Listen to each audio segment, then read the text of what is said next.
खामोश मिजाजी तुम्हें जीने नहीं देगी, इस दौर में जीना है तो कोहराम मचा दे। उसने ये पत्थर मधुमक्खी के छत्ते पर फेंका है।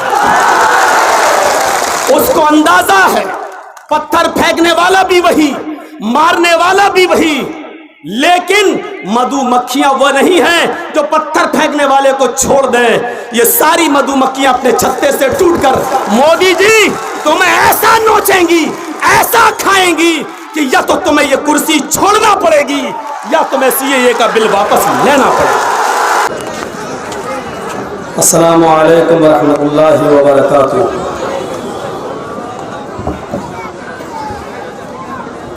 अल्हम्दुलिल्लाहि वहदा वस्सलातु वस्सलामु अला मन ला नबिय्य बअदा अम्मा बअद। अऊज़ु बिल्लाहि मिनश शैतानिर रजीम। बिस्मिल्लाहिर रहमानिर रहीम। वला तहिनु वला तहज़नु व अंतुमुल अलौना इन कुंतुम मुमिनीन। खामोश मिजाजी तुम्हें जीने नहीं देगी।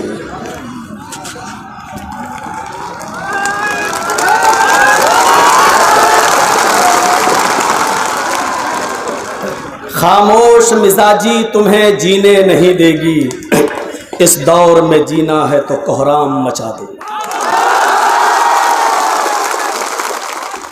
स्टेज पर और मंच पर बैठे हुए हमारे निहायत ही मुअज़्ज़ज़ और सम्मानित अहबाब, मित्र, दोस्त, कौम मिल्लत के रहबरान और ज़िम्मेदारान और हज़ारों और लाखों की तादाद में पहुंचने वाली NRC और CAA के ख़िलाफ़ जमा होने वाले इस्लाम के और सच्चे मज़हब इस्लाम के पक्के गैरू, बहुत सी बातें आपने सुन ली हैं और सबका मकसद यह है कि CAA के ख़िलाफ़ अपना विरोध दर्ज कराया जाए। एक बात याद रखिएगा, ये लड़ाई जो हम और आप लड़ रहे हैं और जिसके लिए यहाँ जमा हुए हैं, आप ये सोचकर मत बैठ जाइएगा कि अब ये लड़ाई बहुत जल्दी ख़त्म हो जाएगी। ये लड़ाई ख़त्म होने वाली नहीं है। अगरचे ये कहा जा रहा है कि इससे किसी मुसलमान को डरने की ज़रूरत नहीं है, किसी मुसलमान को घबराने की ज़रूरत नहीं है। 3 स्टेप देखकर इस देश के प्रधानमंत्री नरेंद्र मोदी ने हमारी बुज़दिली और हमारी सुस्ती का अंदाज़ा लगा लिया है। आपने पत्थर फेंकने वाले आदमी को देखा होगा। सड़क पर अगर एक कुत्ता या बिल्ली हो, उसको पत्थर से मारो, कुत्ता भाग जाता है।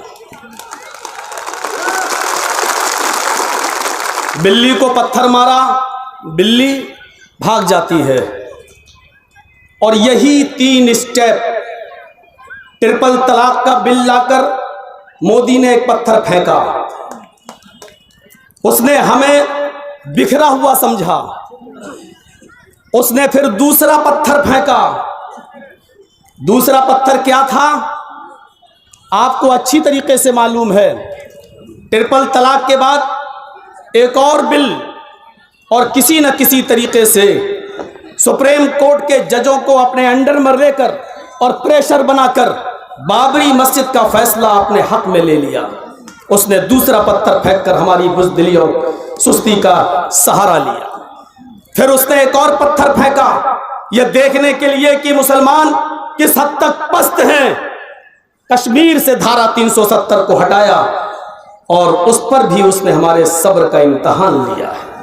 लेकिन इस मर्तबा बेचारा धोखा खा गया, क्योंकि उसने ये पत्थर किसी कुत्ते और बिल्ली पर नहीं, उसने ये पत्थर मधुमक्खी के छत्ते पर फेंका है। उसको अंदाजा है पत्थर फेंकने वाला भी वही, मारने वाला भी वही, लेकिन मधुमक्खियां वो नहीं हैं जो पत्थर फेंकने वाले को छोड़ दें। ये सारी मधुमक्खियां अपने छत्ते से टूटकर मोदी जी तुम्हें ऐसा नोचेंगी, ऐसा खाएंगी कि या तो तुम्हें ये कुर्सी छोड़ना पड़ेगी या तुम्हें सीएए का बिल वापस लेना पड़ेगा। इस मर्तबा तुमने मधुमक्खी के छत्ते पर अपना पत्थर फेंका है। पत्थर, अल्लाह का हर काम हिकमत से भरा हुआ होता है। बहुत से मौलाना लोग यहाँ पर अपनी अपनी बात कह रहे थे, लेकिन मैं इसको उल्टे तरीके से सोचता हूँ। मोदी जी ये थोड़ा सा जो बिल लाए हैं जो सीए के खिलाफ, ये तो मुझे मालूम है कि इनके बाप दादा परदादा सब आ जाएं, भारत से तो हमें कोई निकाल नहीं पाएगा। ये तो फैक्ट है, ये सच्चाई है। हम इतनी आसानी से निकलने वाले नहीं हैं, न हमें कोई इतनी आसानी से निकाल सकता है। लेकिन हम इसको थोड़ा सा, हो सकता है कि मेरा विचार आप लोगों से अलग हो। मैं ये सोचता हूं कि ये बहुत अच्छा एक इन्होंने जो ये इस्तेमाल किया है सीए का बिल लाकर, एक तरीके से इसमें भी अल्लाह की कोई हिकमत है।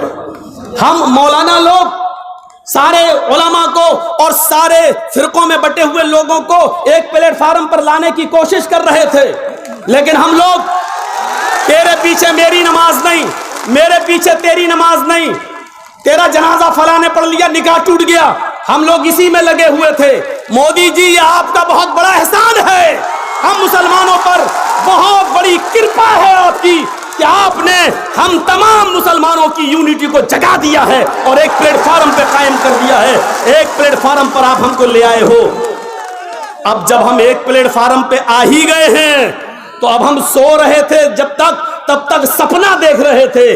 अब हम सपना नहीं, अब इस सीएए को हकीकत में हटाकर दम लेंगे, इसको हटाकर हम सांस लेंगे, और उस वक्त तक हम अपने आप को चैन और नींद की सांस हम नहीं सोएंगे जब तक कि आप यह ऐलान न करें या सुप्रीम कोर्ट इस बिल पर स्टे न लगाए। हम उस वक्त तक, अब तो हमारी औरतें भी जाग चुकी हैं, हमारी महिलाएं भी जाग चुकी हैं, और जब महिलाएं किसी कौम की जाग जाएं तो याद रखना, बड़े बड़े हुकूमतों को तारे दिन में नजर आने लगते हैं। शाहीन बाग की औरतें, लखनऊ की औरतें, और योगी जी, सोशल मीडिया के जरिए मौलवी जर्जीस की आवाज तुम्हारे कानों में जा रही है।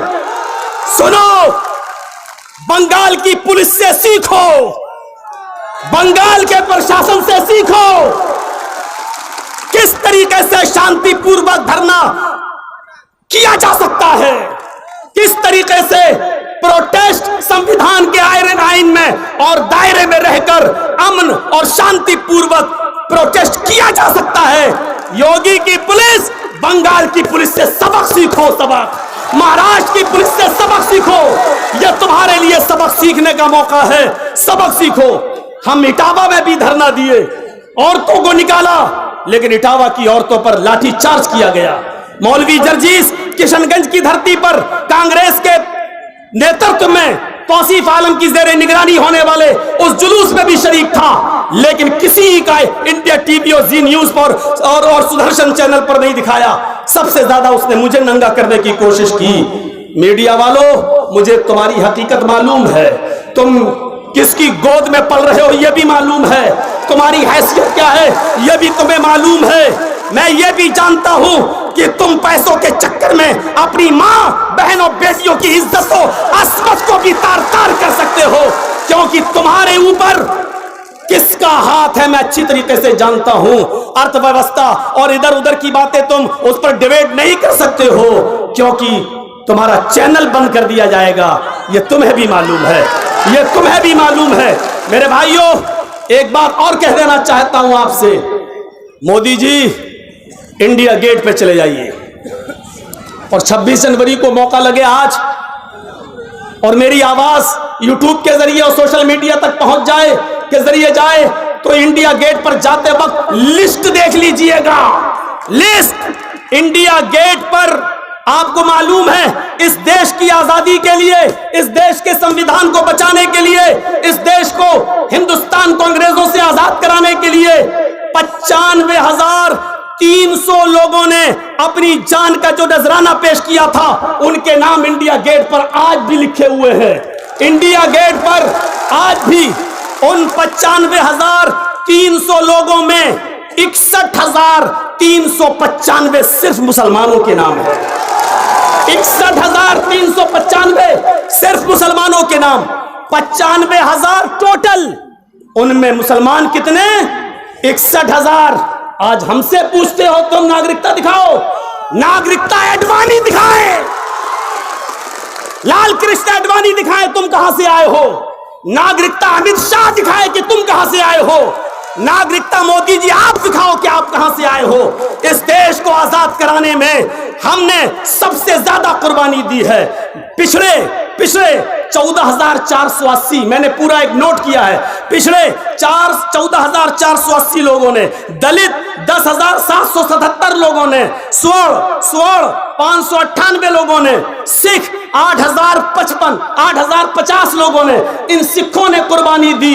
मोदी जिनके संरक्षण में तुम बैठे हो, आरएसएस, जनसंघी, इनका भी नाम देख लो, 0/0। एक ने भी इस देश की आजादी में हिस्सा नहीं लिया। आज तुम तय करोगे कि भारत में किसको रहना है, भारत में किसको रहना है। तुम्हारा यह कानून मौलवी जर्जीस के पैरों की ठोकर में नहीं मानता। जाओ। और आज तुमसे एक वादा लेता हूं, मैं अपनी बात को खत्म करने जा रहा हूं, सबको बोलना है। आज तुमसे एक वादा लेता हूं, मोदी जी तुमने इस जंग को शुरू कर दिया है, तुमने इस जंग को शुरू कर दिया है, खत्म हम करेंगे। शुरू तुमने किया है, खत्म हम करेंगे।